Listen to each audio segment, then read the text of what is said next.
These are 5 classic movies that I still think don't need to be remade. Number 1, Back to the Future, directed by Robert Zemeckis. Now, this guy's portfolio has been on the decline for years, and he'll probably never get better than Back to the Future. But with that being said, it's a perfect movie. You don't need to remake it. Up next is one of my favorite movies, Psycho, directed by Alfred Hitchcock. That's him right there, and that's a poster of the movie right there. This movie was attempted to be remade in 1998 with Vince Vaughn as the leading role of Norman Bates, and that movie was an absolute joke. Gus Van Sant really fucked up. Number 3 is The Goonies. Now, I'm a little bit biased because this is one of my all-time favorite films, but this is a movie that perfectly captures exactly the time and era and tone that it was going for, and to remake it now in a modern setting or as a period piece just wouldn't make any sense. Like, could you imagine The Goonies in a world where iPhones exist?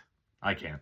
Number 4 is The Shining. Now, I know Stephen King himself does not like this movie, but Stanley Kubrick and Jack Nicholson and Shelley Duvall really put together something special, and this is a movie that I think is so iconic that to remake it would just be an impossible task. And finally, potentially my favorite Christmas movie, and that is Gremlins. Now, this is a movie that you would think would be remade, but Hollywood somehow refuses to do it. Part of that could be a rights issue, but ultimately I think it's because the practical effects, while maybe being a little bit dated with the puppets now, somehow hold up better than what I imagine CGI will look like 25 years from now.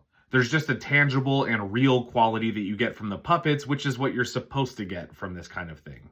But I want to know what movies you think should not be remade, and of course like this video and stick around for more lists.